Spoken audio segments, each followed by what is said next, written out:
dans le monde de la santé. Donc c'est une intervention qui va durer 45 minutes, 1 heure, un peu au rythme qu'il souhaitera et qui sera complétée par des questions. Et je lui ai déjà dit que moi j'en avais déjà une à lui poser. Merci beaucoup Arnaud, merci à la mairie de Saint-Palais de m'accueillir pour cette première intervention que je suis plus ministre. En fait, je suis resté assez discret et je profite d'être à Saint-Palais où effectivement je viens depuis un certain nombre d'années pour le congrès pour vous livrer un petit peu une vision de la médecine et de la santé et de la politique. Alors, je ne vais pas dire que toute ressemblance avec des personnes existantes ou ayant existé serait fortuite, parce que forcément je vais devoir faire des comparaisons avec les uns et avec les autres, mais moi vous dire que vous n'aurez pas un débat politique, hein. Je ne suis pas là pour vous vendre quelque chose, je suis là pour essayer de vous expliquer un peu comment ça se passe et puis vous donner la vision que peut avoir un médecin hospitalier engagé d'un point de vue syndical, qui du jour au lendemain, un peu par hasard, se retrouve au ministère de la Santé et qui doit avoir une vision un petit peu différente des choses. Et cette double vision, je peux vous dire tout de suite, est pour moi une richesse et une chance, et devrait plus être présente dans le monde politique actuel. On parle beaucoup de ministres issus de la société civile, en tout cas c'est un terme qui est utilisé par des ministres politiciens. Et je suis persuadé qu'il faudrait plus de ministres issus de la société civile dans notre société actuelle, mais nous pourrons en discuter après. Alors, est-ce que c'est réellement un mariage de raison entre la santé et la politique? Est-ce qu'il y a des explications à cette difficulté de compréhension finalement entre le monde politique et le monde de la santé? C'est ce que je vais essayer de décoder un petit peu avec vous. Alors, il faut que ça fonctionne. Alors, de la santé publique à la politique de santé. Là, j'ai été très surpris quand j'ai commencé à regarder un petit peu ce qui se passait. Est-ce que vous avez une petite idée de quand date la première politique de santé? Ben, le premier ministère de la Santé date de 1920. C'est extrêmement récent. C'est dans les suites de la grippe espagnole, déjà une pandémie, de 1918. Jusque-là, il n'y avait pas de ministre de la Santé. Il y avait ce qu'on appelait une politique de santé publique qui était surtout de l'hygiène, le lavage des mains, suite à toutes les découvertes de Pasteur, etc. Mais il n'y avait pas de ministre de la Santé. Et ce ministère de la Santé, qui a été pensé en 1918, a été créé en 1920, a disparu en 1924. Il n'avait pas de moyens, il n'avait rien. Il est réapparu en 1930 sous le terme de ministère de la Santé publique et de l'Assistance, mais avec très très peu de moyens. Et très souvent, vous verrez, dans l'histoire du ministère de la Santé, il n'y a pas eu de ministre de la Santé, en titre, mais il y avait un secrétaire d'État, un ministre délégué dans un ministère plus large. Pourquoi je vous dis ça? Parce que j'ai découvert, en arrivant au ministère de la Santé, que ce ministère était le plus mal doté de tous les ministères. Quelque chose qu'on ne sait pas. À titre égal, un directeur d'administration au ministère de la Santé est moins bien payé qu'un directeur d'administration dans un autre ministère.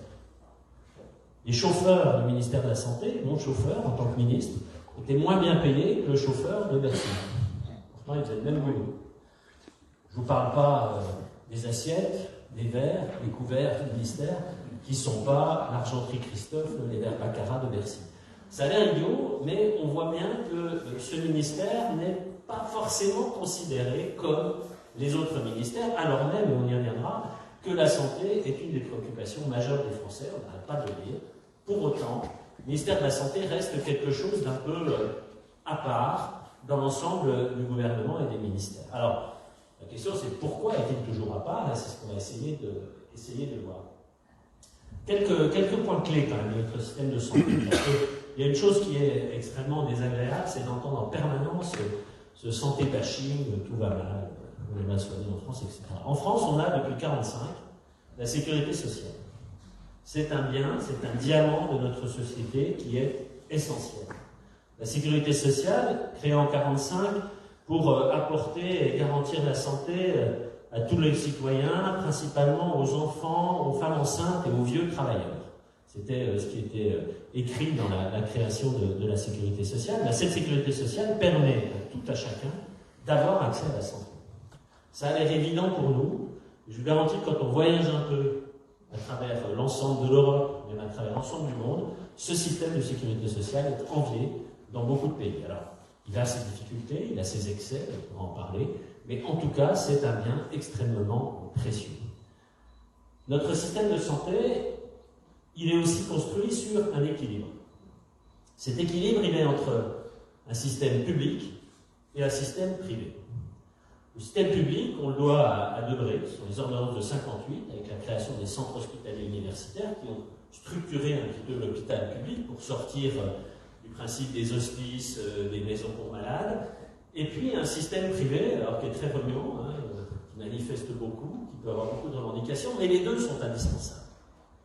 Notre système de santé, avec ses deux jambes, est en difficulté, comme tous les systèmes de santé à travers le monde. Ça, c'est une chose qu'il faut retenir du post-Covid. Quelle que soit leur organisation, tous les systèmes de santé sont en difficulté. Vous avez vu tout près d'ici l'Espagne, l'Italie, en Allemagne, il manque 300 000 professionnels au niveau de la ville. Le Danemark, on met souvent l'exemple, est en grosse difficulté parce qu'ils n'ont pas assez d'infirmières. Les États-Unis, le Canada, le Japon, tout le monde a des difficultés actuellement. On pourrait essayer de voir un petit peu pourquoi.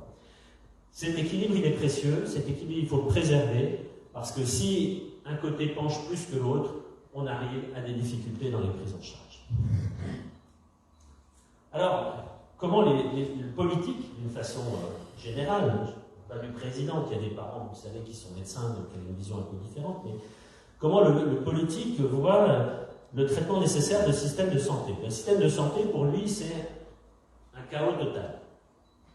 Et la politique de santé, elle doit être là pour mettre tout le monde aligné, sans une tête qui dépasse, quelque chose de simple, de clair, que le politique peut comprendre et que le politique peut contrôler quelque part. Et c'est ça toute la difficulté qu'il va y avoir dans la mise en place de ces politiques de santé. Alors, pour le politique, le monde de la santé, c'est un peu terra incognita. Hein. C'est un monde qu'il ne connaît pas bien, avec plein de tribus, qui sont des fois d'accord, des fois pas d'accord. On a 7 ordres professionnels dans le monde de la santé, une multitude de syndicats, avec des syndicats très très catégoriels, par exemple un syndicat qui est assez puissant, qui est le syndicat des infirmiers, anesthésistes, réanimateurs. Ça ne représente pas non plus des centaines de milliers de personnes.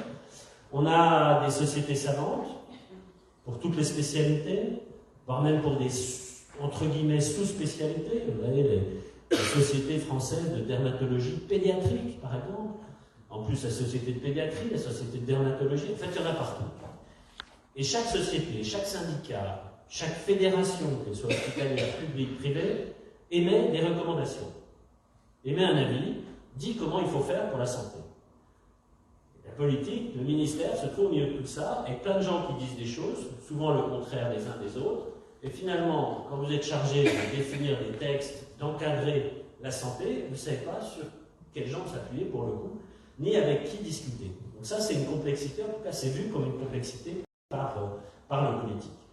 En plus d'avoir ces multiples tribus dans le monde de la santé, elles ne sont jamais d'accord avec le pouvoir central. Dès que le ministère dit quelque chose, vous pouvez être sûr que dans ce monde global, il y en a un qui va se replier derrière ses remparts en disant « je ne suis pas d'accord, je ne veux pas », etc., etc. Bref, pour le politique, c'est aberrant. Quand le ministère de la Santé décide de quelque chose, ce n'est pas appliqué. Les gens traînent les pieds pour l'appliquer. Je parle des professionnels, bien entendu. Encore une des complexités pour le politique au sens large de comprendre et d'aborder ce monde de la santé. Enfin, mais pas enfin, encore, c'est un monde qui a son langage propre. Et je vous garantis que la phrase a peut-être de dire quelque chose. Il a son langage que le politique ne comprend pas. Donc non seulement ils sont très divers dans la vie, non seulement ils ne sont pas d'accord entre eux, mais en plus ils parlent une langue qu'on ne comprend pas. Ils ne sont pas logiques. La médecine, la santé, ce n'est pas une science exacte, parce que c'est une science de la vie. Et 1 plus 1, ça ne fait pas toujours 2. Ça va faire 2 aujourd'hui, mais ça fera peut-être 2,5 demain, et 1,5 après-demain. Parce que la vie, parce que c'est quelque chose qui, par définition, évolue. Et ça, c'est très compliqué. Je ne dis pas pour un politique, allez, on va dire, c'est pas un vilain mot, pour un énarque, de se dire qu'on ne peut pas transformer de la politique en tableau Excel. Voilà. On m'a demandé des résultats sur des tableaux Excel. C'est pas possible. Ne serait-ce que parce que dans la santé, on a une obligation de moyens, mais on ne peut pas avoir d'obligation de résultat. On ne peut pas avoir d'obligation de résultat parce qu'il y a une personne au milieu de tout ça qui s'appelle le patient, qui peut décider de se soigner ou pas, bien ou pas bien, respecter ce qu'on lui dit ou pas. Bref, il y a des choses qui sont aléatoires. Et ce côté 1 plus 1 égale point d'interrogation est insupportable pour un responsable politique qui veut essayer de mener une politique correctement. On continue dans les choses qui sont plutôt incompatibles, et c'est pour moi la chose la plus importante. C'est la temporalité. La temporalité de la santé n'est pas la temporalité du monde politique. Alors, sans vouloir dire du mal de qui que ce soit, la temporalité du monde politique, vous le savez, elle est quand même globalement fixée sur la prochaine échéance électorale. Avec un objectif de dire je veux des résultats pour la prochaine échéance électorale, pour montrer que j'ai fait avancer et pour être élu, pour être clair, pour pouvoir continuer ma politique. La santé, elle n'est pas dans cette temporalité. Quand vous prenez des décisions dans le domaine de la santé, elles seront applicables ou elles montreront leurs effets X années après, au moins plusieurs mois après. Le meilleur exemple pour moi, j'ai eu la chance d'avoir ce ministère qui, pour la première fois, s'est appelé ministère de la Santé et de la Prévention. C'était quelque chose auquel je tenais. Et la prévention est vraiment typique de cette temporalité différente. Je donne un exemple. Avec le président de la République, on a porté la vaccination contre le papillomavirus qui débute là, à la rentrée, dans toutes les classes de 5e. 800 000 élèves tous les ans qui vont être vaccinés contre le papillomavirus. Ça va être rentable dans 20 ans, ou dans 25 ans. Quand je parle de la rentabilité en termes de santé. Pourquoi? Parce que ce virus entraîne multitude de cancers, chez l'homme comme chez la femme, mais est essentiellement responsable du cancer du col de l'utérus. Et pour transformer finalement cette lésion virale en cancer, il faut 20 à 25 ans. Le cancer du col de l'utérus, il tue 1100 femmes par an. Mais même sans considérer le poids terrible de cette maladie auprès des femmes, auprès de leurs familles, essayons d'avoir un raisonnement pratique, en tout cas pragmatique. Le cancer du col de l'utérus, si on prend que celui-là, je vous ai dit, il y en a d'autres, le cancer du col de l'utérus coûte à la sécurité sociale tous les ans 280 millions d'euros. Les soins, les prises en charge. La vaccination, au prix le plus cher, les 800 000, si on vaccine toute la population des élèves de 5e, coûte 240 millions d'euros par an. Vous allez me dire, c'est bien, 240 millions, c'est moins cher que 280, on va y gagner. Mais on va y gagner dans 25 ans. Il faut accepter de mettre cette charge financière maintenant pour que la génération future puisse être libérée de ce cancer. Les pays l'ont fait déjà bien avant nous et commencent à avoir des résultats. Bien, ça, c'est pas une temporalité politique. Ça ne marche pas au niveau électoral. Et une des raisons qui m'a fait suivre le président de la République, c'est que lui avait cette réflexion au-delà de la temporalité politique, parce que c'est notre Constitution, dans 4 ans, il ne pourra pas être élu. Et cette vision de vouloir mettre la prévention, elle est liée quelque part à ça. On peut vous parler aussi du sport santé. Faire du sport permet de diminuer les maladies, diminuer l'hypertension, de moins de traitements. 1 milliard par an, le coût de l'hypertension artérielle en France. Si on fait du sport, on peut considérer que 60% de cette somme sera économisée. On a beaucoup de choses, mais les résultats ne sont pas immédiats. Et ça, c'est une grosse difficulté pour essayer de mettre en place une politique de santé à long terme avec une politique globale qui réfléchit à des termes beaucoup plus courts. Alors en plus, pour complexifier un peu les choses, l'OMS s'en est mêlée en donnant une définition de la santé. Finalement, la santé, si on dit c'est pas être malade, c'est pas avoir d'infirmité, c'est simple. Mais non, maintenant la santé, c'est un bien-être physique, mental et social. On voit que ça déborde très largement la définition simplement de la médecine curative. On est là aussi dans la médecine préventive et quelque part, la santé, elle est liée aux conditions globales de la société, au bien-être de la population. On peut dire que ces dernières années, c'est quand même un peu compliqué et qu'on sent que la population française n'est pas dans son meilleur être social qu'on pourrait espérer. Et puis si vous en rajoutez encore un petit peu, maintenant on parle, au début, on parle de la santé globale. C'est-à-dire qu'on a intégré le fait que la santé humaine, elle était liée à la santé animale, était liée à la santé végétale, était globalement liée à la santé de notre environnement.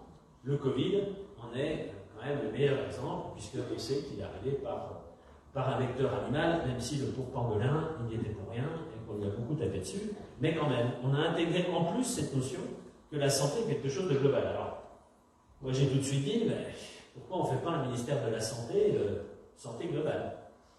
Et finalement, si on fait ce ministère-là, il faut mettre l'agriculture, il faut mettre l'industrie, il faut mettre l'écologie, il faut mettre tout.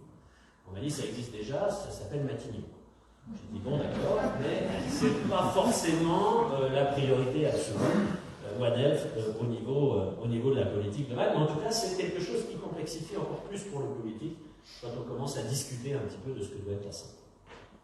Alors, pour autant, les politiques aiment beaucoup les professionnels de santé. Et aiment beaucoup les médecins. Alors, je me suis demandé un peu pourquoi on avait cette appétence pour les médecins. Alors, je reprends une citation de mon collègue Jean-Louis Touraine, qui est professeur de médecine, qui a été député à Lyon, et qui, très honnêtement, dit le médecin possède un capital sympathie de notoriété locale qui est issu d'une partie du socle électoral. C'est très pragmatique. Alors, quand on dit ça, ça rend un peu plus humble quand on vient vous chercher.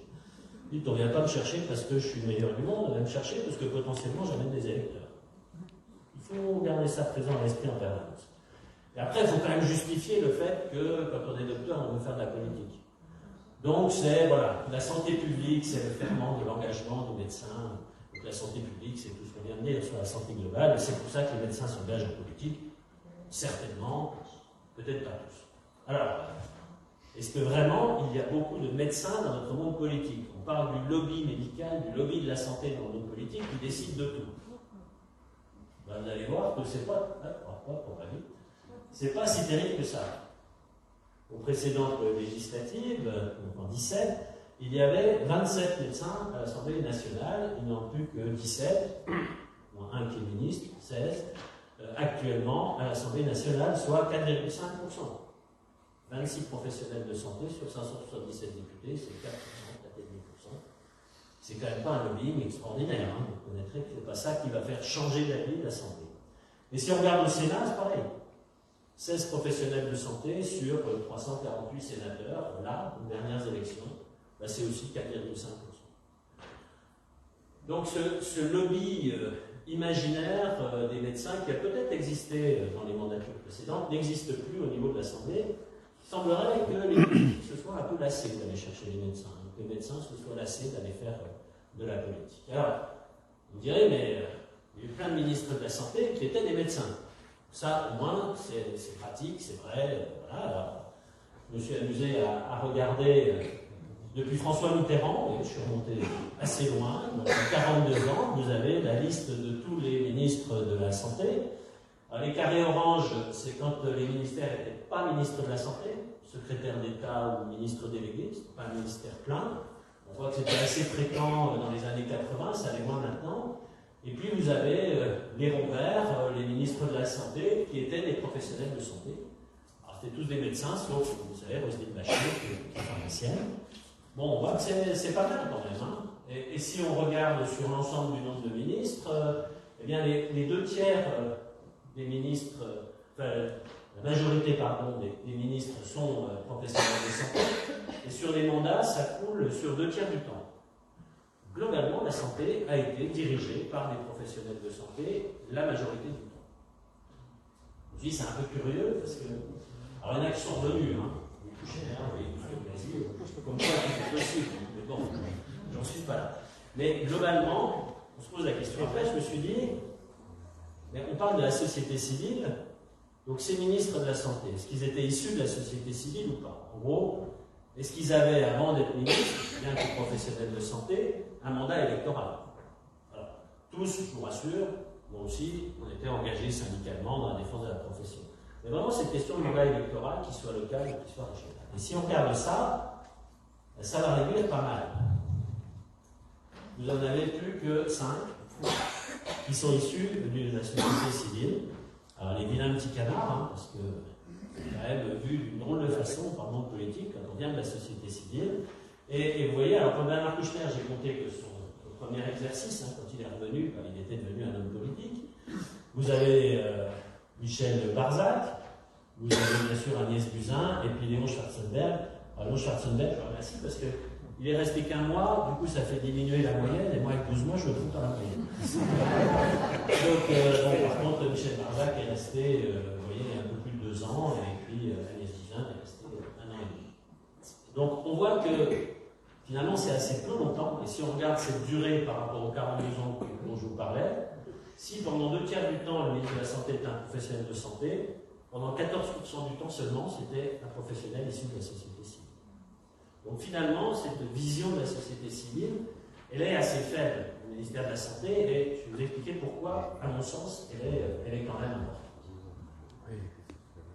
Il y a quelque temps, un article qui est sorti dans Le Monde qui est très intéressant, puisqu'ils ont interrogé d'anciens ministres de la Santé, société civile ou pas, sur les erreurs qu'ils ont faites, ou en tout cas qu'ils n'ont pas corrigées dans notre système de santé.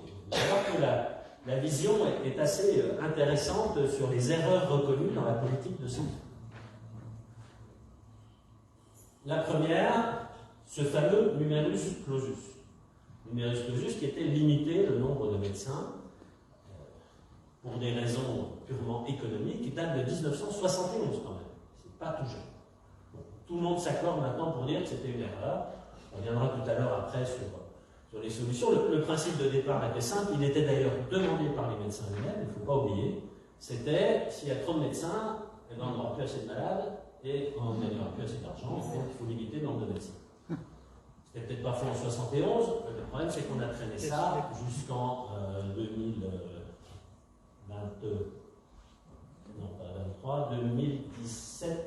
par là.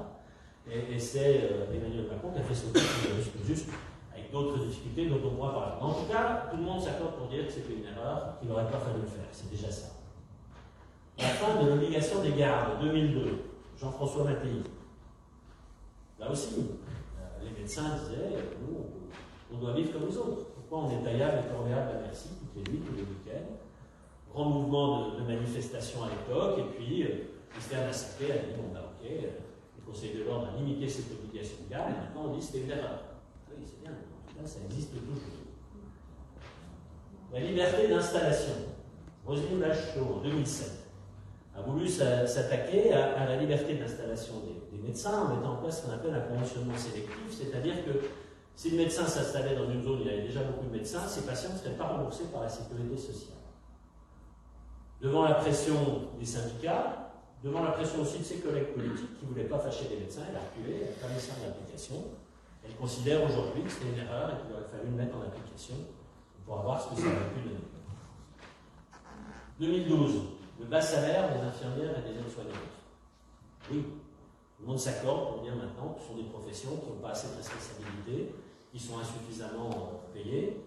Pour autant, à l'époque, quand ils ont voulu le remettre à un niveau satisfaisant, on parle d'avant ce fameux Ségur de la santé, eh bien ça avait été bloqué parce qu'étant agent de la fonction publique, si elles étaient augmentées, il fallait augmenter par équivalence tous les agents de la fonction publique de même niveau et de même grade, ce qui était politiquement et financièrement pas possible. Tarification à l'activité de l'hôpital. Ça, c'est assez intéressant.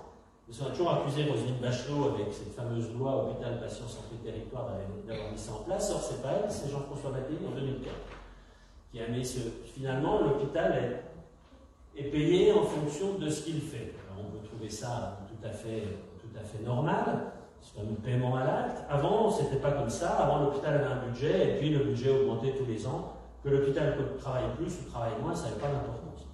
Donc ça ne boostait pas tellement les gens pour travailler plus. Je parle de l'hôpital public, bien entendu. Et puis c'était plutôt on travaille moins, on répond moins aux besoins, et finalement on a des budgets, on est en équilibre. Mais ce paiement à l'acte a eu un effet néfaste que tout le monde reconnaît aujourd'hui, c'est que les gens se sont concentrés sur des actes, sur des opérations qui rapportaient plus d'argent qu'elles n'en coûtaient pour faire de bénéfices, et on laissait tomber, pour certains hôpitaux, les prises en charge qui sont plutôt déficitaires. Donc ce paiement à l'acte a été mis en place et tout le monde maintenant s'accorde pour dire qu'il est insuffisant, et heureusement, je sais pas si vous avez suivi l'actualité, mais dans le prochain projet de financement, la loi de financement de la sécurité sociale, on remet en cause, comme l'a demandé le président de la République en janvier, ce paiement à l'acte au niveau de l'hôpital. Le pouvoir au directeur de l'hôpital, ça c'est HPST. Là aussi, Nicolas Sarkozy avait dit je veux qu'il y ait un patron, un seul patron à l'hôpital. À l'hôpital, tout le monde a le pouvoir de dire non, personne n'a le pouvoir de dire oui. C'était pas totalement faux. Les différentes influences qu'il y avait sur l'hôpital, si vous vous souvenez, pour ceux qui étaient aux instances à cette époque, il y avait globalement 3 pouvoirs dans l'hôpital. Il y avait le pouvoir politique, avec le maire, président du conseil d'administration. Il y avait le pouvoir du directeur médical. Alors forcément, là aussi, tout le monde s'accorde pour dire que c'était une erreur et qu'il faut maintenant mettre un peu plus de médical dans la direction de l'hôpital. Donc en fait, on voit que ces ministres de la Santé qui se sont succédés, professionnels de santé ou pas, ont une vision maintenant qui est de cet intérim médical. Le médecin de et aussi, les boîtes d'intérim se sont jetées là-dessus et on était arrivé à des hôpitaux qui, pour avoir encore de l'activité, puisqu'ils étaient payés à l'activité, arrivaient à payer des médecins jusqu'à 5 000 € pour 24 heures de travail. Et tout à fait, j'ai trouvé ça tout à fait limiter l'intérim médical avec des prises à la mandature précédente, elle n'avait jamais été appliquée, au moins m'enorgueillir de l'avoir fait appliquer, même si c'était difficile, et d'avoir fait passer à la trappe ces dérives de l'intérim médical. Et voilà le type d'erreurs qui sont dues à une vision parcellaire, finalement, des problèmes de santé, et on y reviendra. Pourtant, la santé, c'est la première préoccupation des Français. C'était le cas au niveau avant les élections présidentielles, c'était le cas après, c'est toujours le cas derrière le pouvoir d'achat. C'est devenu maintenant la première préoccupation des Français. Mais quand même, face à cette préoccupation majeure des Français, est-ce que vous trouvez qu'on en parle beaucoup? Est-ce que les politiques, dans chaque discussion, en parlent? Est-ce que notre président de la République, de sa dernière intervention, en a parlé? Oui, une phrase à la fin disant qu'il fallait s'occuper de la santé. Donc on voit bien qu'il y a une discordance entre ce que réclame la population sur la santé et la réponse qui est apportée par les politiques. Et cette discordance, elle est liée à toutes ces difficultés de compréhension du monde de la santé par les politiques dont je vous parlais tout à l'heure. Une chose est sûre en tout cas, c'est que dans le cadre des difficultés et de cette préoccupation, l'accès aux soins pour tous est la question essentielle que se posent les Français, vous devez certainement vous poser, l'accès à un médecin, l'accès à un chirurgien, l'accès à un spécialiste. Et là aussi, il y a des vérités à dire, je vous dirai tout à l'heure, qui ne sont pas forcément agréables à entendre, mais qu'il faut intégrer si on veut réussir à réformer notre système aussi. De toute façon, c'est qu'une question d'argent. Ça, c'est ce qu'on entend tout le temps. On l'entend tellement que les discussions que j'ai pu avoir avec les syndicats professionnels, où je leur disais, ben, voilà ce qu'on va faire, voilà la réforme qu'on va faire, plutôt que de me dire, ben, on a une idée pour y arriver, la première question qu'ils posaient, il y a combien d'argent sur la table? C'est pas le problème.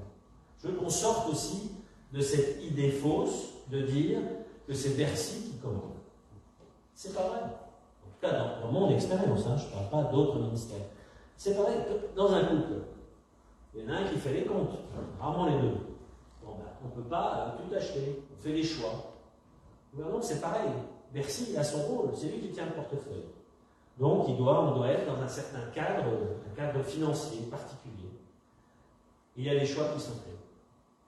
Le budget de la sécurité sociale, ce fameux ONDAM, ce PLFSS, mot barbare, qui est discuté actuellement, projet de loi de financement de la sécurité sociale.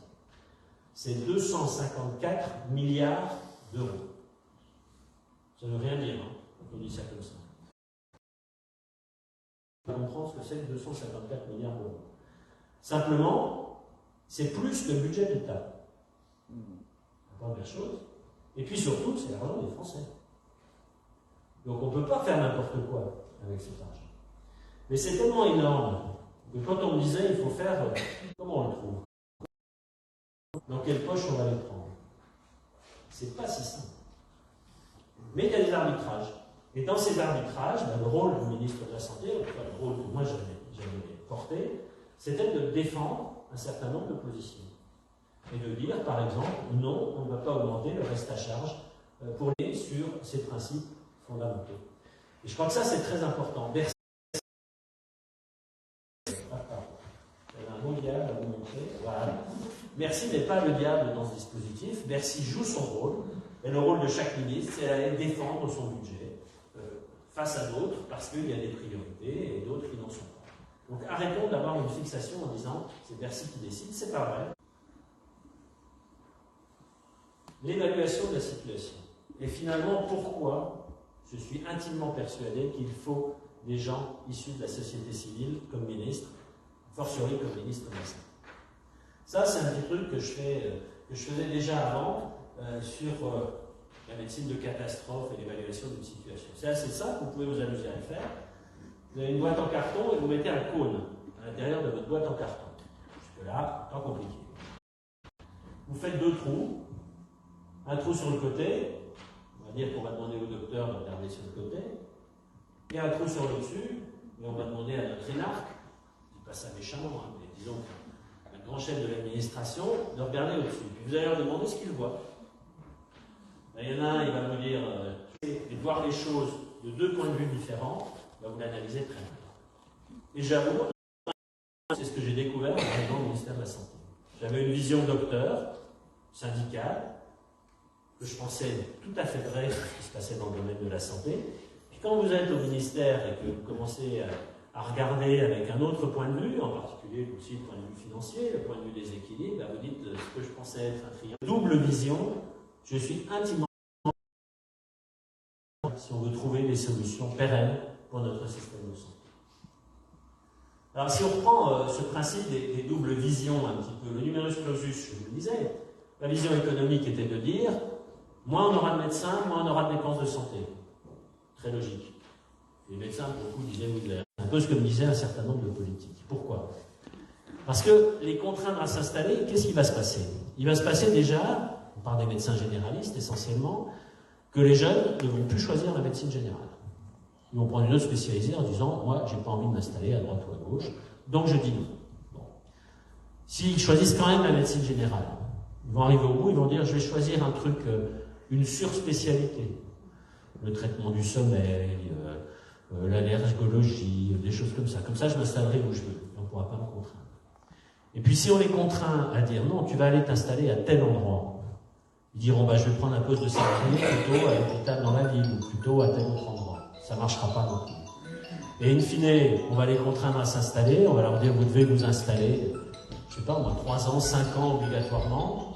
Ils ne vont pas s'installer là, ils vont faire la route tous les jours, ils partiront à 17h plutôt que de rester longtemps, ils ne feront pas de garde, et au bout de 3 ans, ils partiront, on aura eu des mercenaires et pas des médecins traitants.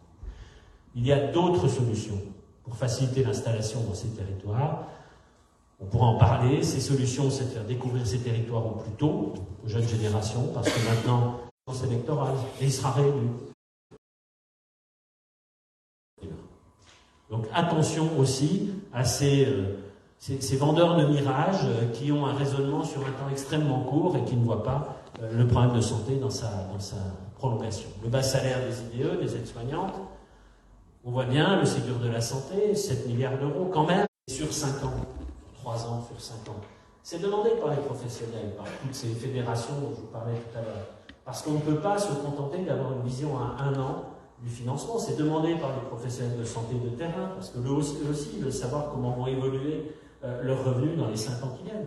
La convention entre les professionnels de santé et l'assurance maladie, elle est re-signée tous les 5 ans. On fait one shot, pendant 5 ans on ne fait plus rien, avec des aménagements de temps en temps, et puis on recommence. Ça ne va pas. Il faut une logique de continuité, il faut une logique de temporalité, il faut une loi de programmation de notre système de santé. Alors, pour autant, est-ce qu'il faut considérer que c'est une catastrophe et qu'on va dans le mur, ou qu'on est dans le mur? Non, on a des raisons fortes d'être optimiste sur notre système de santé. Déjà, c'est ma nature, j'espère que je vais pouvoir le transmettre, mais on a des réelles raisons d'être optimiste sur le système de santé. Déjà, il faut qu'on arrête le santé bashing. On a un système de santé, je vous le disais avec la sécurité sociale, qui reste performant. On est bien soigné en France, plutôt nettement mieux que dans l'immense majorité des pays à travers le monde, y compris des pays très industrialisés.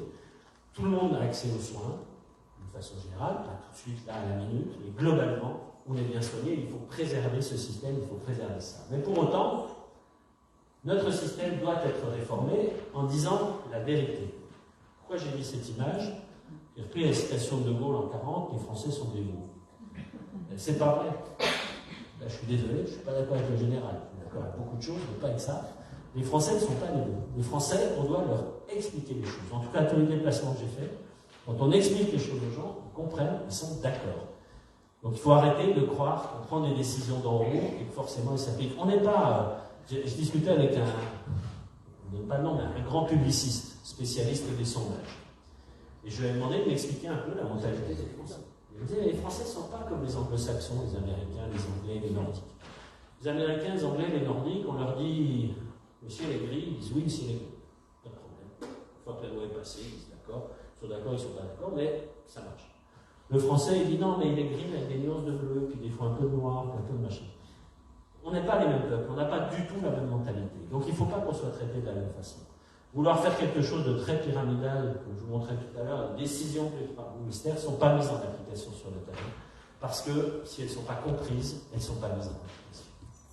Alors, pour autant, dans cette réforme qui doit venir de notre système de santé, il y a des contraintes. Et ces contraintes, il ne faut pas les cacher, il faut clairement les annoncer, et il faut les accepter. La première contrainte, désolé de le dire, il n'y aura plus de médecins dans chaque village. Il n'y aura plus d'hôpital dans chaque bourg. On n'accouchera plus systématiquement à 5 km de chez soi. C'est plus possible. Pendant des années, on a fait ça pour des raisons économiques. On a fermé des structures en disant qu'elles sont plus rentables. Le problème n'est plus là. On n'a plus les professionnels de santé. Et on ne les aura pas avant 15 ou 20 ans. Quoi qu'on raconte. Donc il faut arrêter d'imaginer qu'on va avoir un médecin toujours dans la rue à côté de chez soi. Une fois qu'on a dit ça, il faut quand même qu'on ait une réponse qui soit apportée aux besoins de santé de la population. Et cette réponse, elle s'organise. Je vous donne juste un exemple de ce que j'ai vu dans le pas très loin. Un village, il y avait des médecins qui étaient installés sur plusieurs villages autour, et ils ont décidé de se regrouper dans un seul village. Très bien. Très belle maison médicale. Très heureux de travailler ensemble. Même une possibilité de consultation par téléconsultation d'un ophtalmologiste avec une infirmière qui était là pour faire les examens. Du coup, la Sécurité sociale a mis un bureau aussi dans la maison médicale, c'était plus simple pour les droits. La MSA, Mutualité sociale agricole, est venue aussi. Bref, un très très bel ensemble.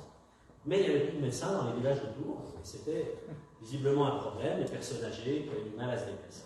Et dans la discussion, c'était un lundi, je me souviens, le maire me dit « Ah, vous aurez un médecin, parce que tous les lundis, c'est le marché de Graves. » Effectivement, je suis pas intéressé de venir voir le marché de Graves.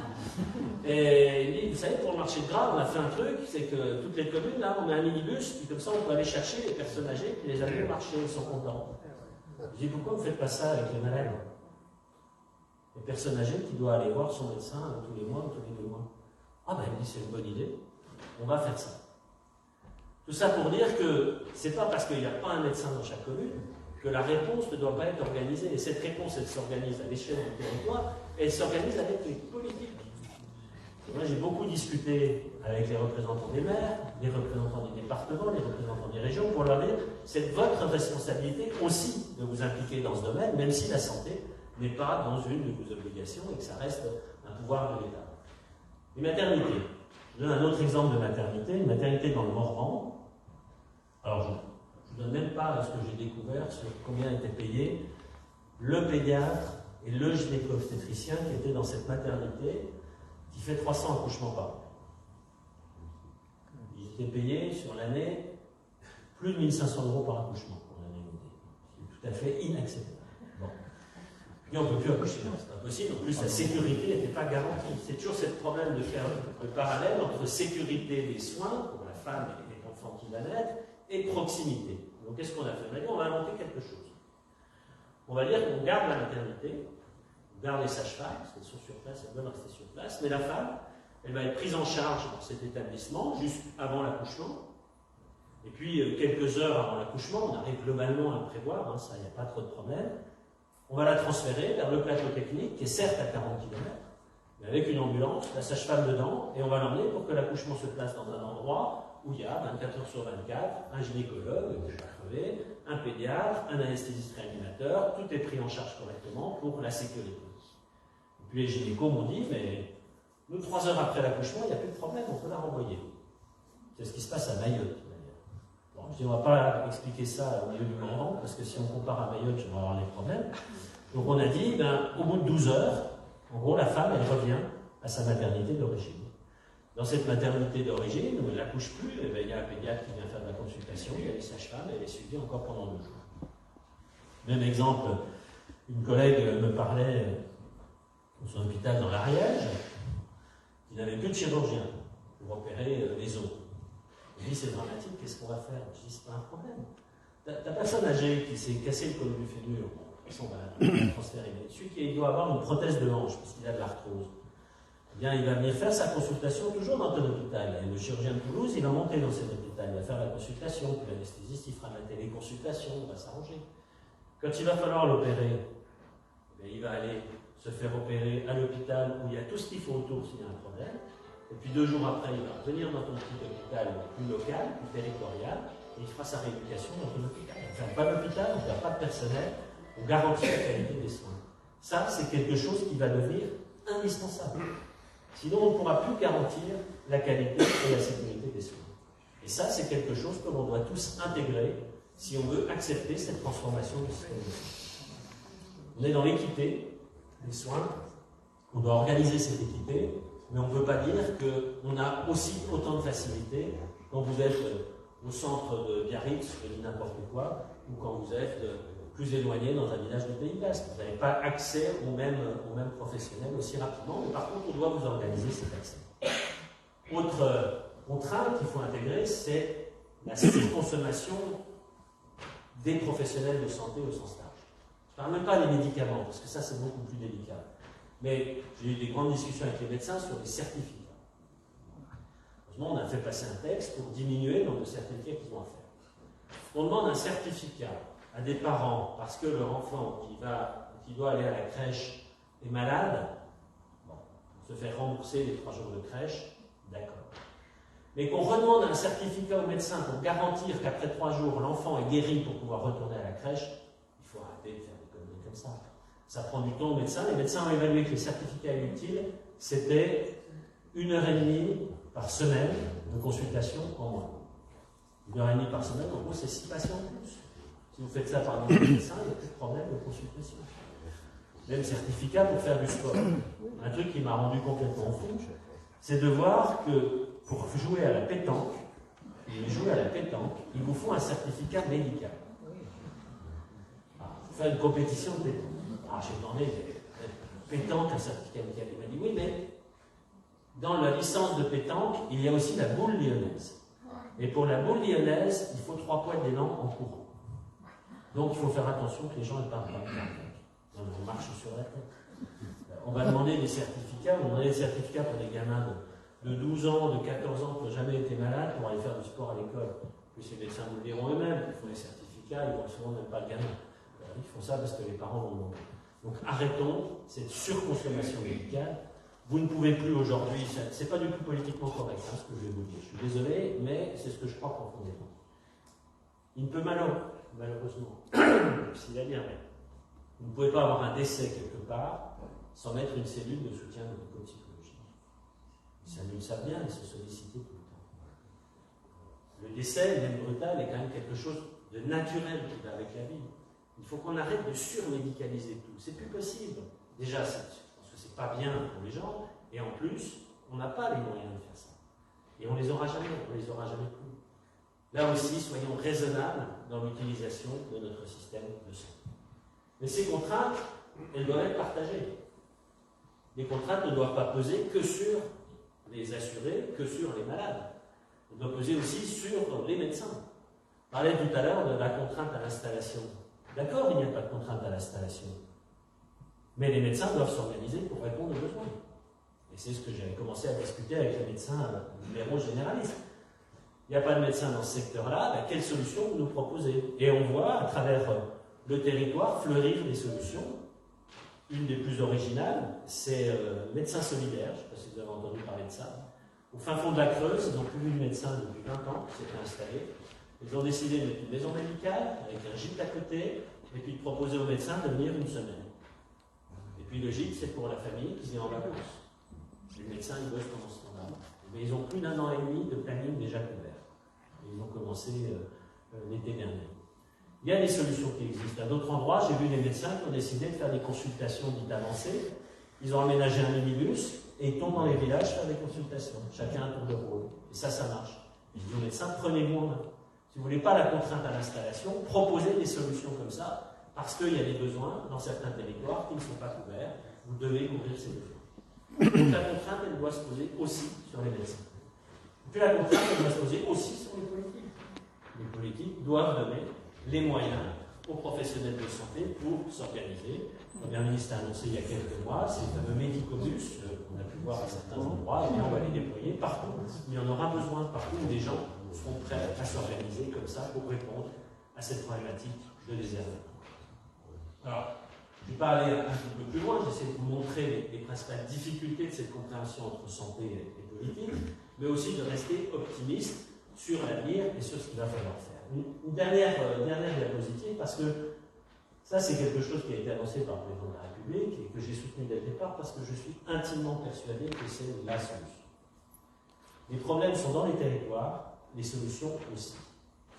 Il faut arrêter d'avoir des décisions prises dans le 7e étage, dans mon bureau, ancien bureau, du ministère de la Santé, et de les faire s'appliquer partout de la même façon. Ce n'est pas possible. Il faut donner des axes, il faut donner des objectifs, et chaque territoire s'organise pour y répondre. Parce qu'il n'y a pas mieux que les professionnels de santé d'un territoire pour trouver les solutions dans leur territoire.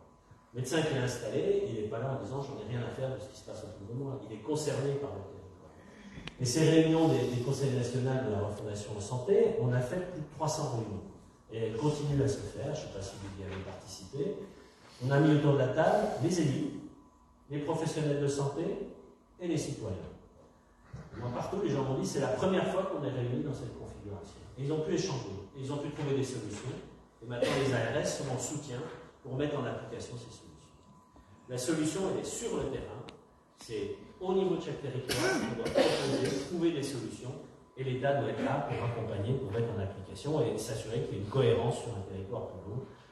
C'est vers ça qu'il faut aller aujourd'hui. J'en suis intimement persuadé, vous ne pouvez peut-être pas être d'accord, je suis prêt à porter la contradiction avec vous.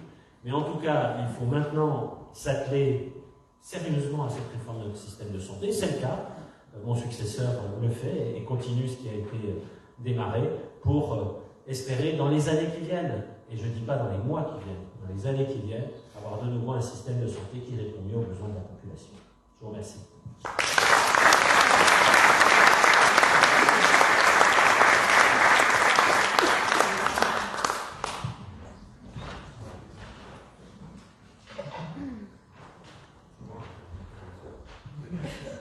Je pense qu'il va y avoir des questions.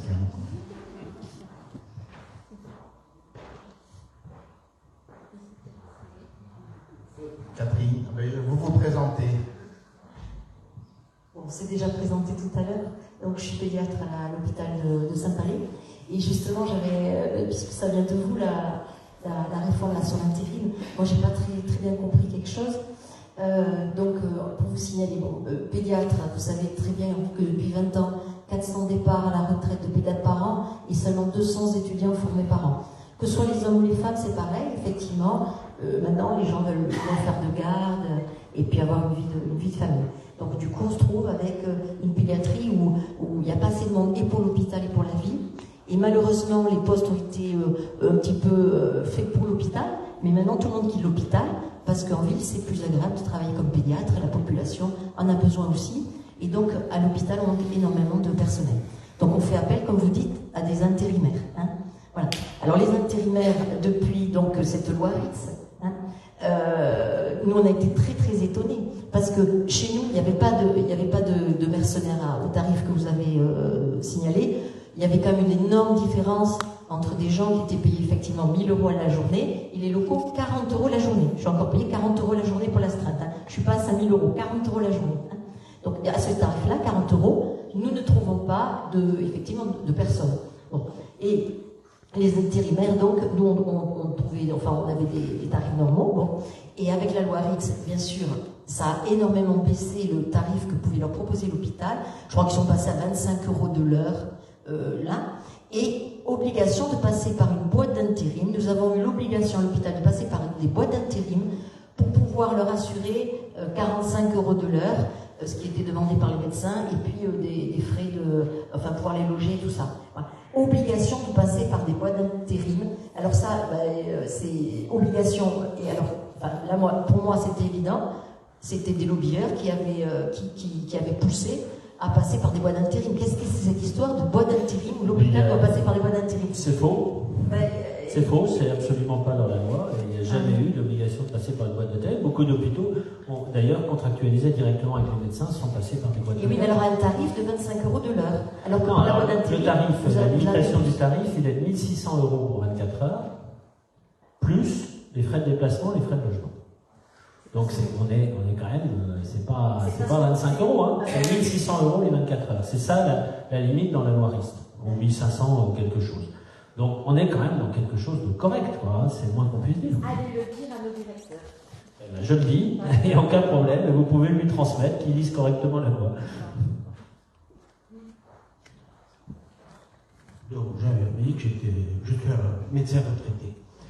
J'ai beaucoup aimé votre réflexion sur les certificats médicaux. Il y a des millions de certificats médicaux remboursés par la sécurité sociale qui sont faits tous les ans, qui ne servent strictement à rien. Moi, je fais des centaines de certificats médicaux dans l'année, bénévolement, des certificats qui ne servent à rien. Des gens que j'examine plus ou moins bien, ça ne les empêchera pas de mourir le lendemain pour une raison X ou Y. Par contre, ce qui me surprend en matière de sécurité routière, il n'y a pas besoin en France de certificat médical pour conduire. Alors qu'il vous faut un certificat médical pour faire tout le reste. Par contre, pour conduire, il est important de bien voir, il est important d'être en bonne santé. Il n'y a pas de certificat médical. On vous empêche de rouler vite, on vous empêche de faire des tas de trucs, mais on ne vous empêche pas de conduire en étant en mauvaise santé. C'est vrai. Alors il n'est pas très politique parce qu'il y a beaucoup de personnes âgées là-bas. Alors déjà, il y a une idée qui commençait à tourner, je ne sais pas où ça en est, qui est de dire qu'une personne de plus de... Elle n'a pas été définie. Si elle avait une infraction, devrait repasser un certificat médical avant de pouvoir conduire. Bon, le problème, c'est que si elle avait une infraction, ça peut être déjà trop tard. Après, il y a quand même une obligation à tout à chacun et aux médecins traitants d'expliquer aux patients qu'en fonction de leur état de santé, ils doivent passer devant la commission médicale du permis de conduire. Et ça, le médecin généraliste doit le faire pour un patient épileptique, pour un patient diabétique, pour un patient qui a fait un accident ischémique transitoire, ou des choses comme ça. J'espère que les médecins le font. Mais après, là aussi, on est dans la responsabilité de chacun. Je ne sais pas si vous vous souvenez, il y avait le débat, quand je suis arrivé, sur le port du masque. Faut-il remettre le masque dans les transports parce que le Covid a augmenté, etc. Moi, j'ai défendu une position en disant, mais laissons les Français responsables de ce qu'ils font. Arrêtons de vouloir tout régimenter. Je dis aux gens, c'est mieux de mettre un masque pour protéger les autres, etc. Moi, je comptais, bien sûr, ce n'était pas une épidémie catastrophique, mais on comptait sur la bonne responsabilité des gens. Je pense que pour le permis de conduire, c'est pareil. Ce qu'il faut aussi expliquer aux gens, c'est que vous êtes épileptique, vous prenez un traitement, votre médecin vous a dit à la commission, vous n'êtes pas allé, vous avez un accident. Si l'assurance tombe sur le truc, elle ne vous assure plus. Hein. Donc, c'est vachement... Voilà, on a quand même un certain nombre de garde-fous autour de tout ça. C'est pas parfait, mais bon.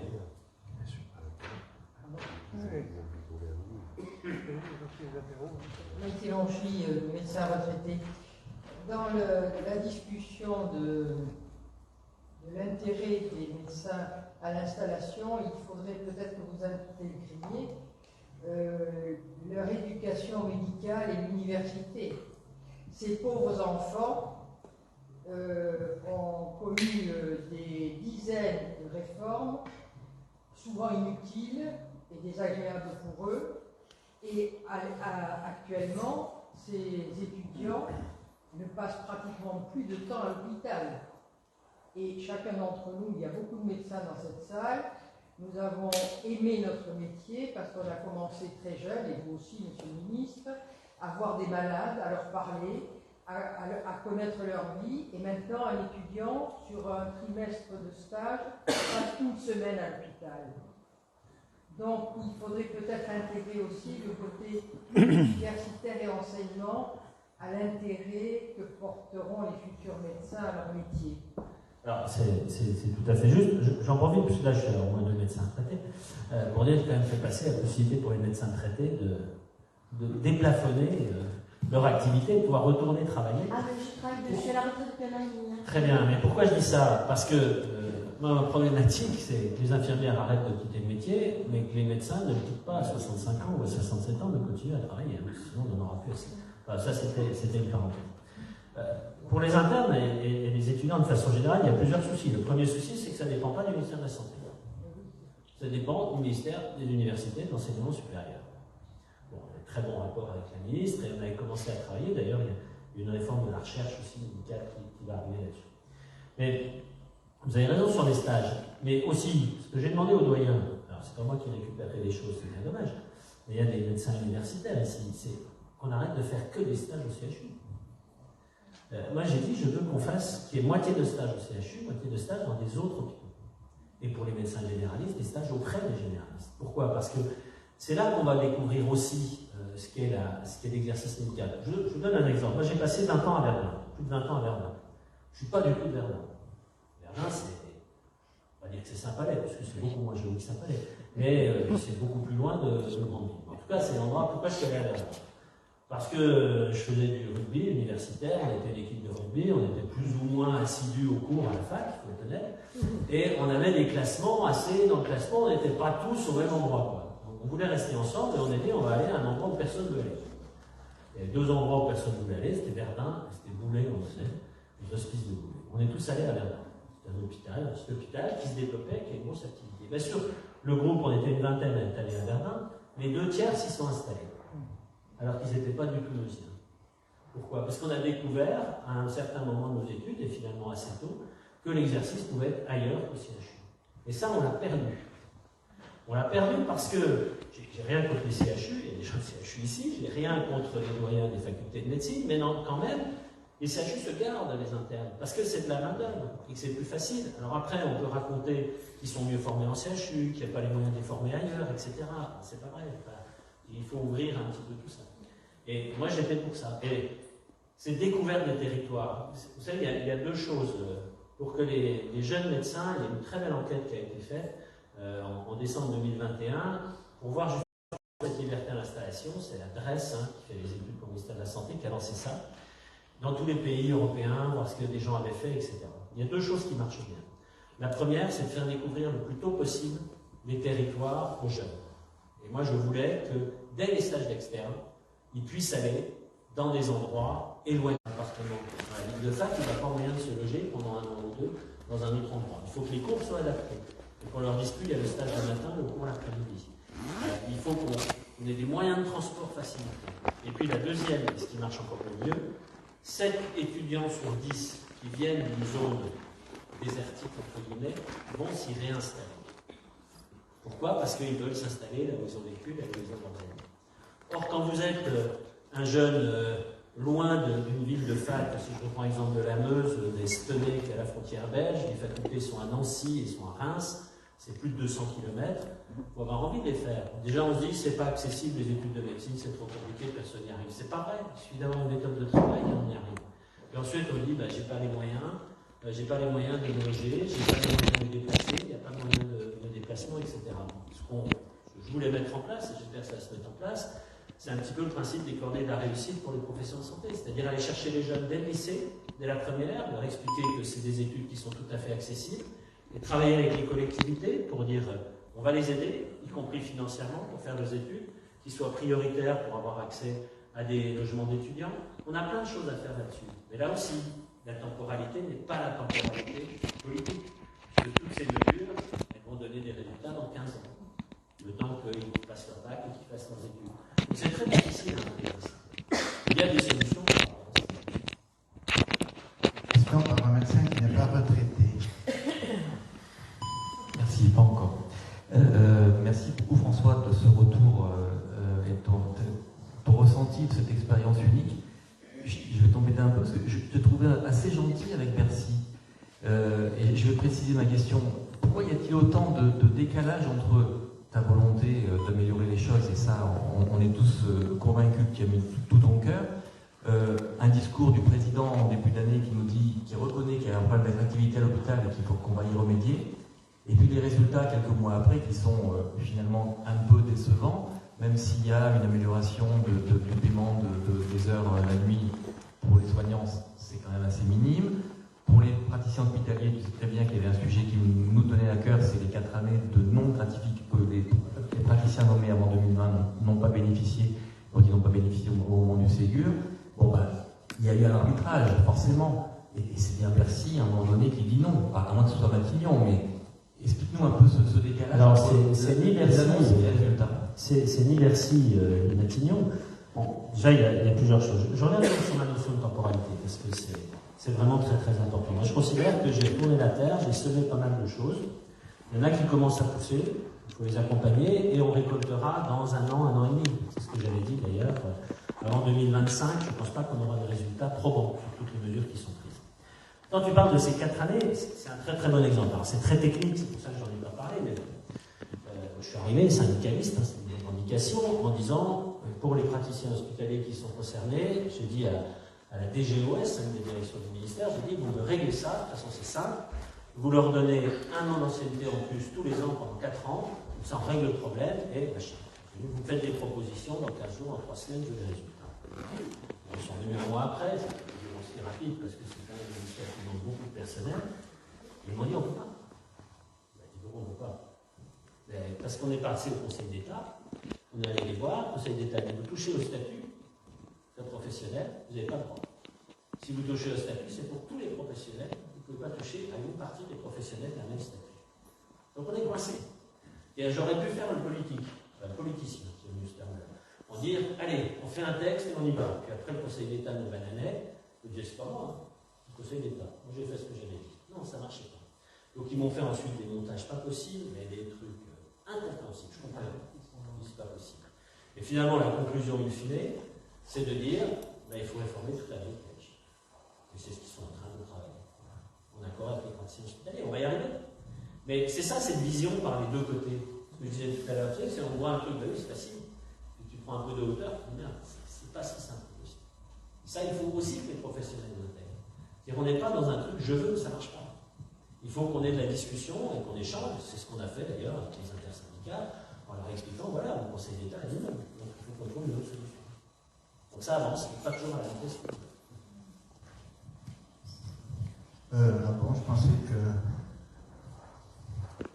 Il faut que tu montes un peu d'exercice. Mais je vais te poser ma question. Allez, sport et santé.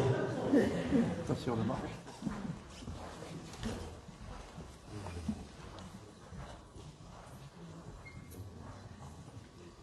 Bonjour, je suis Dr Labé, médecin généraliste, maître de stage, membre de la maison de santé depuis 2 ans et après 5 ans d'installation à Pau. Il y a un truc qui m'a fait quand même bondir dans votre présentation, je suis d'accord avec pas mal de choses, mais le côté donnant-donnant, demander aux libéraux dans un contexte de burn-out de la majorité des médecins généralistes en France, c'est quand même un peu compliqué à entendre. C'est vraiment pas possible, et surtout si on répond pas aux besoins, parce que vous dites bah oui, il faut qu'on vous donne plus, mais il faut que vous répondiez aux besoins. Oui, mais c'est parce qu'on n'est pas assez nombreux, monsieur le ministre, c'est tout. Donc à un moment, on peut, si on est plus, c'est pas si on est plus payé, parce qu'en fait avoir une Porsche, ça va pas changer grand chose à notre vie. Si on demande plus d'argent, c'est pas pour avoir une Porsche, donc c'est bien pour pouvoir embaucher du secrétariat, pouvoir embaucher de l'assistante médicale, pouvoir avoir plus de bureaux pour accueillir des internes, parce que voilà, moi je suis confrontée à repousser les murs de mon cabinet actuellement. Et donc c'est toujours des loyers supplémentaires quand on rajoute un préfabriqué dans le parking, ce qui est le cas de notre cabinet actuellement. On voudrait des studios pour mettre aux internes dedans, ça coûte de l'argent en fait, et cet argent on l'a pas, c'est pour ça qu'on en demande plus. Mais manifestement c'est pas possible. Des propositions donc variées d'accompagnement voilà, dans les territoires, genre des bus, des gîtes, tout ça c'est super. Je suis tout à fait d'accord avec vous, mais en fait, ça demande beaucoup plus d'argent in fine, si ça doit s'organiser partout, que ce que nous, on demande juste un peu plus pour pouvoir s'organiser. Voilà. Et après, tous ces temps d'organisation, moi je participe pas mal dans la maison de santé, on a monté la CPTS, tout ça c'est aussi du temps médical. Là aujourd'hui, j'ai quitté ma consultation à 16h, j'ai pas récupéré mes enfants à l'école, mais j'ai été faire le truc cancer du sein, faire de la prévention primaire, parce que moi je crois beaucoup à la prévention, et puis venir vous écouter et pouvoir échanger avec vous, c'est toujours très intéressant aussi. Voilà. Pour les certificats, alors je suis tout à fait d'accord pour ne pas faire des certificats pour l'absence à la cantine, l'absence à la crèche. Par contre, pour le sport, je suis désolée, mais je ne suis pas d'accord. On a d'ailleurs rajouté des certificats de prévention pour les enfants avec des consultations à 100% pour les enfants. Alors d'un côté, on nous dit de ne pas les voir pour le sport, mais d'un autre côté, on dit finalement, vous pouvez les voir. Ben ouais, en fait, on veut bien les voir, les gamins, pour voir comment ils grandissent, comment ils grossissent, c'est intéressant. Si on les voit plus pour les sports, on les voit plus. Les ados, si on les voit pas pour le sport, on les voit plus, en fait, du tout. Donc c'est pas si... Voilà, je mets un petit bémol sur les certifications. Alors, globalement, je suis assez d'accord avec vous. Après, est-ce que l'augmentation du prix de la consultation est le bon moyen pour vous donner les moyens suffisants pour avoir des bureaux supplémentaires ou des choses comme ça? Il y en a d'autres, et on en a mis en place d'autres, et j'en ai vu d'autres fonctionner. Par exemple, avec les collectivités, qui acceptaient de mettre à disposition du médecin des locaux plus grands pour pouvoir accueillir des internes, etc. J'ai vu dans le nord de la Meurthe-et-Moselle, à Longwy, la commune, il y avait des problèmes, il y a une grosse maison médicale qui avait ce problème de stagiaires, qui ne pouvaient pas les loger. La commune a réhabilité une maison au centre-ville, a transformé ça en internat, l'a mis à disposition pour qu'ils puissent se loger. Est-ce que tout passe par le prix de la consultation? Parce que vous êtes logique dans votre démarche. C'est pas le cas de tout le monde. Moi, je suis désolé, j'ai eu des discussions avec un mouvement naissant de médecins pour l'avenir, on va dire, où la présidente de ce mouvement en tête à tête me disait, moi je veux la consultation à 50 € parce que je considère que je travaille trop et je veux arrêter de travailler 5 demi-journées par semaine, je travaille plus de 3 demi-journées en gagnant la même chose. Non, mais il y a ça aussi, si vous voulez, dans la discussion. Donc oui, pour accompagner les médecins, il faut accompagner les médecins, et c'est le job des ARS, et c'est aussi la responsabilité des politiques. Parce que les politiques ne peuvent pas dire locaux, j'entends, ne peuvent pas dire au secours, je ne veux pas de médecin, ça ne marche pas. Les politiques qui créent une maison médicale, une extension en disant je ne comprends pas, il n'y a pas de médecin dedans, ça ne marche pas. Par contre, ils discutent avec les médecins, ils les attirent, ils leur donnent la possibilité de faire. J'ai une très belle maison médicale, on m'a amené dans la Somme, un endroit paumé. On me dit, il y a une belle maison médicale, le pharmacien est là, on ne trouve pas de docteur. Très bon, tu vas à la maison médicale, le bureau du médecin, il fait 9 mètres carrés. Ah ben oui, mais c'est les normes. Je dis, quel médecin va s'installer là? Toi qui a mis sa table d'examen, un truc pour peser les bébés et son bureau, il ne peut plus tourner autour du bureau. Ne faites pas ça comme ça. Vous voyez des médecins, des jeunes, proposez-leur. Et il y a un maire d'une autre commune qui m'a dit, moi j'ai une maison, c'est super, j'ai vu des médecins, j'aurais dit, vous faites comme vous voulez. Moi, je construis la maison, simplement vous respectez les trucs de la commune, les vieilles pierres, pas plus d'un étage, etc. Ils ont fait les plans, les architectes ont construit, ils sont dedans, ça marche, et du coup. Donc, il y a plein de solutions comme ça. Je pense que tout ne doit pas passer par forcément, je pense, en tout cas, moi, je suis vraiment persuadé, ce prix de la consultation. Les médecins doivent pouvoir disposer de locaux pour l'assistant médical, de locaux pour des infirmières, de locaux pour des stagiaires qui viennent et qui puissent dormir. Mais c'est pas... Ça ne me semble pas être forcément au médecin de supporter cette charge financière. Après, pour les jeunes, il y a plein d'autres choses. On a mis les rendez-vous de prévention. Déjà pour les adultes, on nous a acheté de la vie. Ça va revenir aussi pour les ados. Je suis d'accord avec vous, il faut les voir, parce que sinon ils échappent complètement au système de santé. Et c'est là après qu'on a des gamins qui sont pas bons. 3 dernières questions. La dernière étant pour moi, Jean-Claude. Oui, Jean-Claude Magarin, élu communal et élu communautaire. Moi, j'ai 2 questions, je vais les poser les deux en même temps, parce que sinon, elle ne me donnera plus la parole. Alors, la première question, c'est un peu une question de béotien. En matière de politique publique, je pense qu'il y a beaucoup de politiques publiques où on manque d'indicateurs pour objectiver ce qu'on fait, ce que la politique publique fait. Donc, question, qu'est-ce que c'est que l'efficacité ou la qualité d'un système de santé? Alors, je vais être un peu provocateur. C'est l'augmentation de l'espérance de vie. C'est zéro erreur médicale. C'est l'équilibre de la sécurité sociale. C'est l'opinion publique. Ça, c'est ma première question. La deuxième question, elle est plus sur l'organisation. Elle est liée à la dernière partie de votre intervention. C'est la verticalité du système de notre organisation.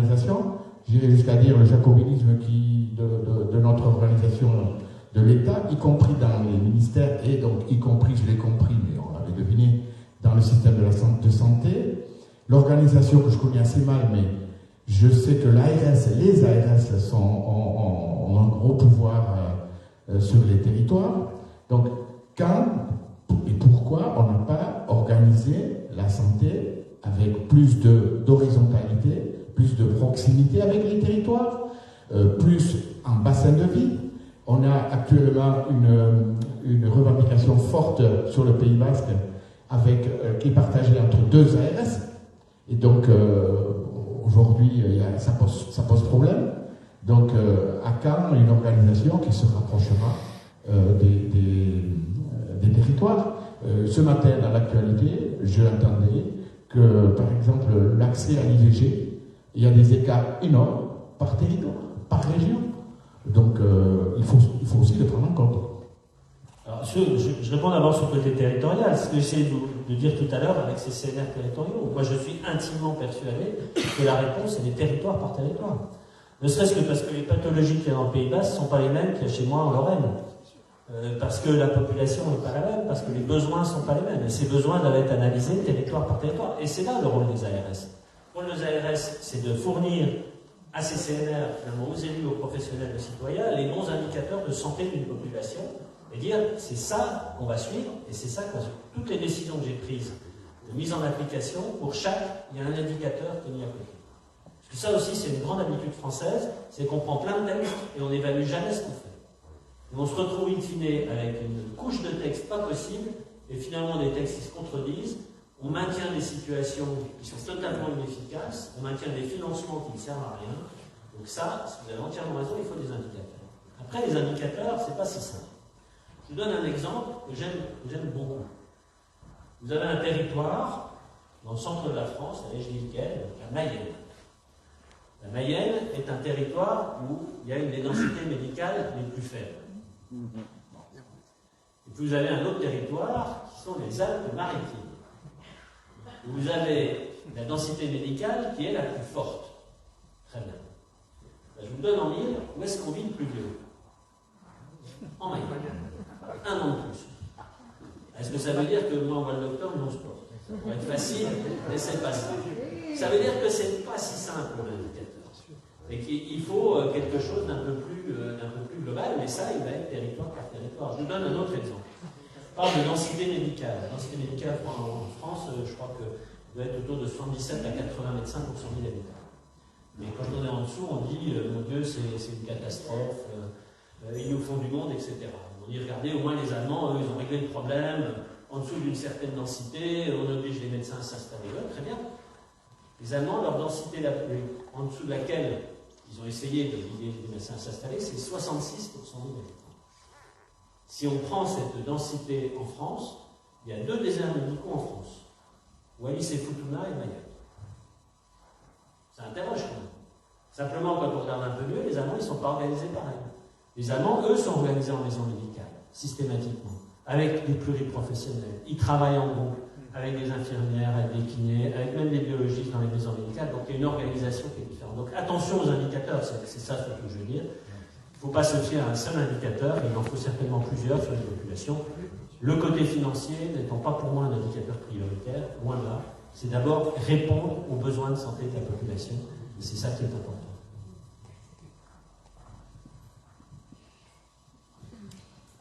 Vous parliez des infirmières qui partent, voilà.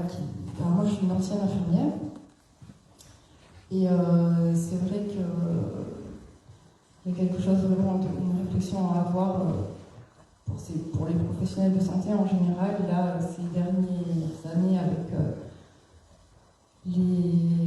ce qui s'est passé avec le Covid, en fait, on a vraiment perdu beaucoup de soignants. Donc, je ne sais pas si vous réalisez, mais il y a beaucoup de soignants en fait, qui sont partis de par les contraintes imposées. À Moléon-les-Charles, juste à côté, il y avait 10 personnels soignants qui ont été suspendus. Donc c'est énorme. Les suspensions ont duré, en fait, on ne savait pas combien de temps ça a duré. Ça a duré 20 mois finalement.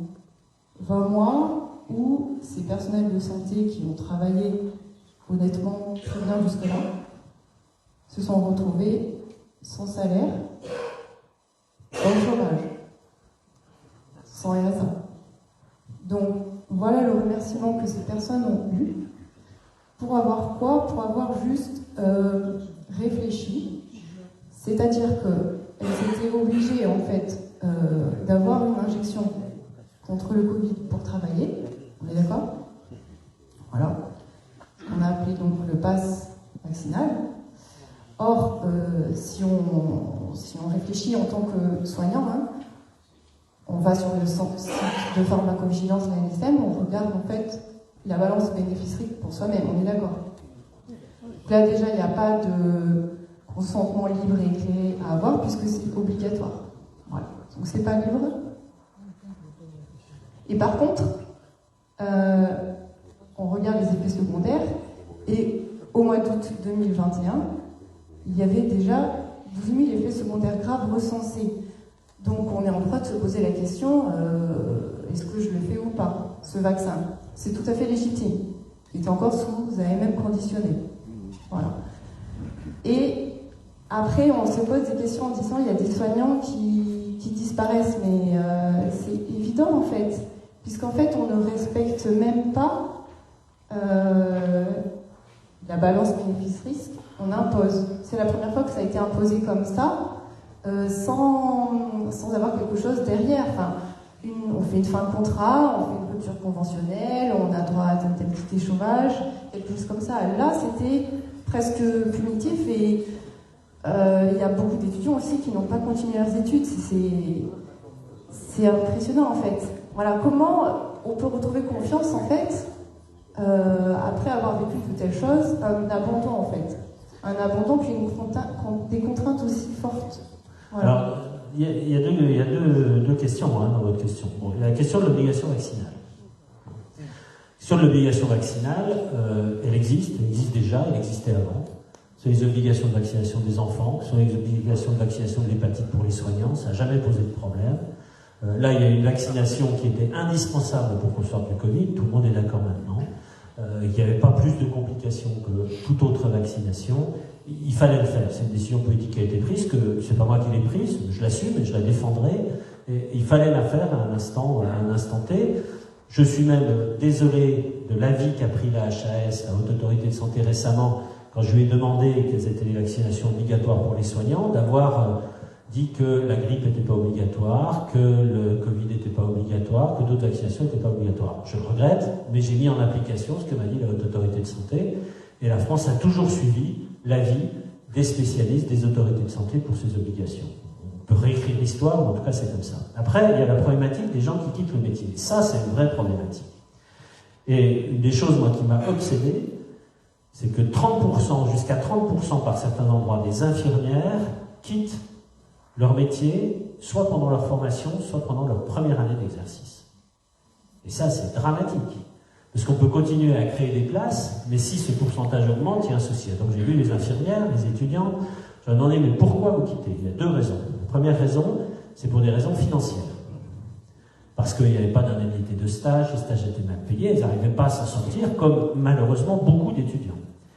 La deuxième raison, c'était par la discordance entre le métier qu'on leur enseignait et ce qu'elles trouvaient sur le terrain.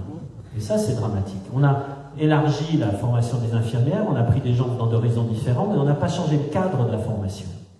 Or, la formation doit s'adapter aux gens qu'elle forme et ne doit pas les forcer à entrer dans un cadre. C'est pour ça qu'avant de partir, j'ai lancé la réforme de la formation des études d'infirmières complète, du métier d'infirmier aussi, pour mieux l'adapter à ce que font les infirmières aujourd'hui et plus cette obligation d'avoir une liste d'actes qu'elles peuvent faire ou pas. Donc on peut faire changer des choses, mais où je vous rejoins, c'est que c'est les conditions de travail qui font que les gens quittent l'hôpital beaucoup plus, en tout cas moi c'est ce qu'ils m'ont dit, beaucoup plus que le côté financier. C'est on n'est plus assez, on nous rappelle le week-end, on fait des nuits, c'est pas bien pris en charge. C'est surtout ça qu'il faut travailler. Mais ça, on va pas le régler en 5 minutes.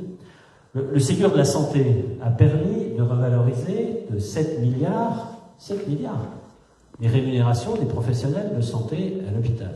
7 milliards. Ça n'a jamais été fait. C'est passé quasiment inaperçu. Quasiment inaperçu. Donc, on voit bien que c'est pas la seule réponse. Alors, ça fait 180 euros de plus par infirmière et par mois, en moyenne. On peut dire que c'est pas beaucoup, on peut dire que c'est beaucoup, c'est pas là le problème. C'est qu'il y a des mesures qui sont prises sans résultat. Et quand vous êtes politique, moi ça a été fait avant que j'arrive, je trouvais ça très bien. Et quand j'ai eu des discussions avec ma chef de service, je vais dire, il me dit, mais tu m'enquiquines à vouloir de l'argent pour la santé, on vient de mettre 7 milliards et tout le monde râle encore. Il va falloir en mettre combien pour que les gens soient contents?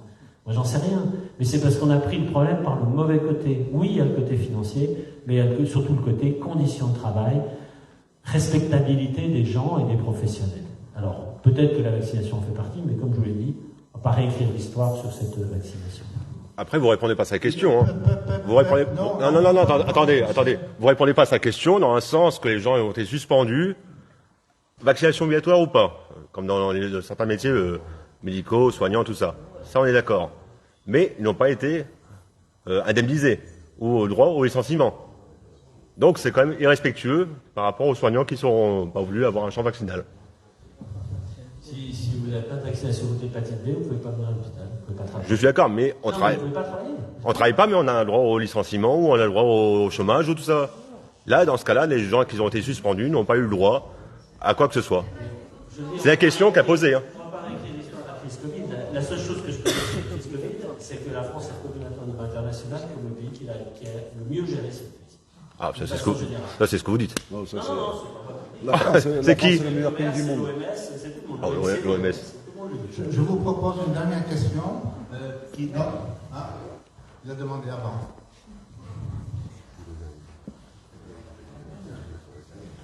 Merci Arnaud. Bonjour, Arnaud Fontaine. Donc, je suis vice-président en charge des questions de santé à la communauté d'agglomération Pays Basque. Alors très modestement, puisque c'est pas la compétence première de la communauté d'agglomération Pays Basque, loin de là, et c'est plus du ressort de la signature du contrat local de santé, la création de maisons de santé pluridisciplinaires, donc une compétence qui reste limitée. Je voulais rebondir un petit peu sur vos propos, que je partage quand même, je dirais à 99,9%, donc c'est quand même beaucoup. Alors quel est le 0,1? Alors je ne parlerai même pas du 0,1, c'est le moment où j'ai dû m'égarer un petit peu dans mes réflexions, le 0,1. Je suis tout à fait d'accord avec vous qu'on ne peut pas tout attendre non plus du côté médical et qu'effectivement les politiques et l'organisation du territoire peut apporter aussi des réponses. Et ce n'est pas que le financier. J'en veux pour preuve, et je peux en parler facilement parce que je m'attribue rien, aucun laurier par rapport à ça, l'organisation qui a pu être faite sur ce territoire, notamment à l'époque avec la création d'un syndicat qui avait créé une clinique qui a été mise à disposition de professionnels. Donc vraiment, il y a une continuité aujourd'hui, c'est devenu un hôpital et une antenne ou un deuxième hôpital qui dépend aussi de l'hôpital de Bayonne. Donc quand il y a une organisation au niveau politique, une volonté politique, on peut mettre des choses en place qui répondent à des problématiques de santé sans que ça soit toujours une question d'argent ou une question qui doit arriver de la part du ministère ou de l'ARS, même si bien sûr elle est consultée à un moment donné. Juste rebondir sur le prix des consultations. Donc moi j'ai absolument pas les moyens de juger si les revalorisations et le niveau de revalorisation par rapport aux médecins généralistes est justifié, si elle est à la hauteur qu'il faudrait ou pas. Et vous avez raison, tout ne dépend pas du prix de la consultation, ça ne règle partout. Par contre, ce que je peux dire, c'est qu'à un moment donné, et vous l'avez abordé, c'est très catégoriel, il y a des syndicats qui défendent.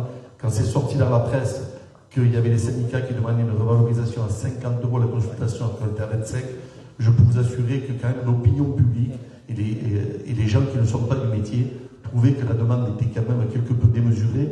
D'autant plus qu'il y avait un petit nerveux quelques années avant qui nous avait dit qu'il fallait travailler plus pour gagner plus. Et on avait compris que là, c'était un petit peu l'inverse qui allait se passer. Donc c'est vrai que ça, c'était assez mal perçu. Juste une question, je pense que je vais la voler. C'était la question que devait, je pense, vouloir peut-être poser à Arnaud Bourdet. Mais je vais vous la poser. Vous avez été ministre de la Santé jusqu'à récemment. Il y a eu une formidable mobilisation sur le secteur du Pays Basque, le Pays Basque intérieur, puisqu'on est un hôpital avec un service d'urgence, mais il nous manque une pièce maîtresse sur ce service d'urgence. Je dirais la pièce maîtresse, puisque quand on est en déficit de médecins, c'est le service d'urgence qui ferme, c'est le SMUR qui reste ouvert. Donc nous, c'est pas le cas, puisqu'on n'a pas de SMUR. Donc une mobilisation sans précédent, 133 communes du Pays Basque intérieur qui ont pris une motion, qui a dû parvenir. Je sais que vous êtes, monsieur le ministre, que vous êtes au courant parce que Arnaud a dû vous solliciter longuement, et je le sais parce que je me suis mobilisé avec lui sur ce dossier. Où en est-on, monsieur le ministre de SMUR? Donnez-nous une Alors, concernant ce SMUR à Saint-Palais, je suis très clair, j'ai été très clair dès le départ. Comme médecin, urgentiste, il est nécessaire. Donc il faut un SMUR. Plus vous avez les moyens de le faire. Comme ministre, je me suis engagé auprès d'Arnaud à ce qu'il y ait un SMUR à Saint-Palais.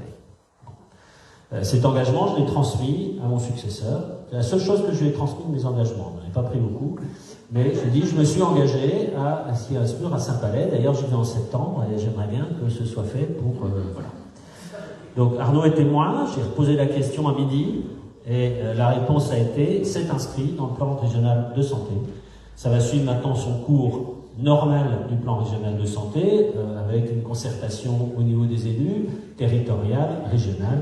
C'est inscrit dans le plan, ce sera mis en place. En tout cas, je suivrai avec vous ce projet pour qu'il y ait un SMUR à Saint-Palais, j'espère avant la fin de l'année.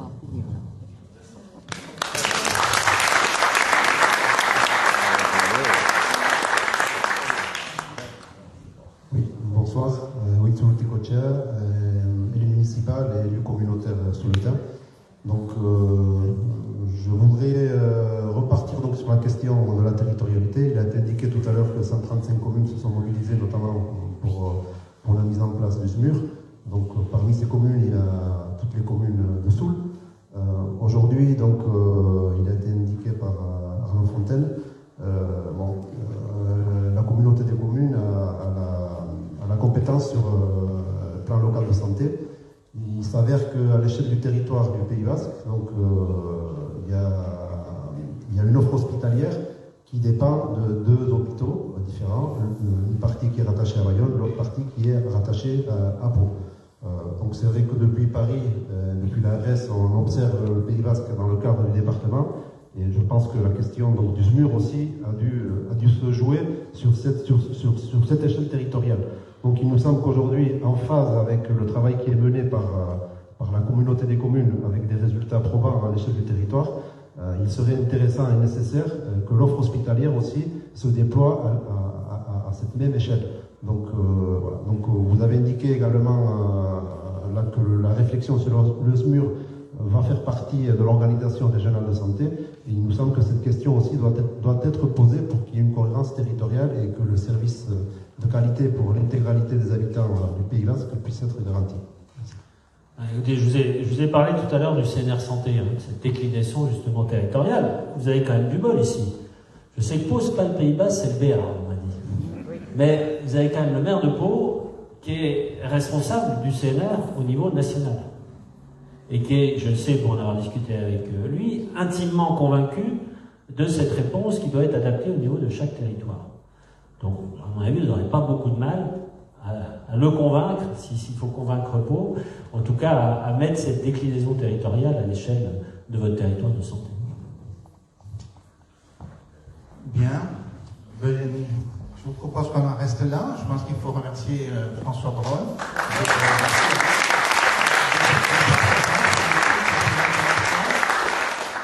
Alors, s'il y a des médecins qui peuvent venir au congrès de demain, bien sûr, il y a un beau congrès qui va réunir 250 médecins urgentistes sur 2 jours, qui devient une tradition nationale, qui est, les gens se battent pour venir.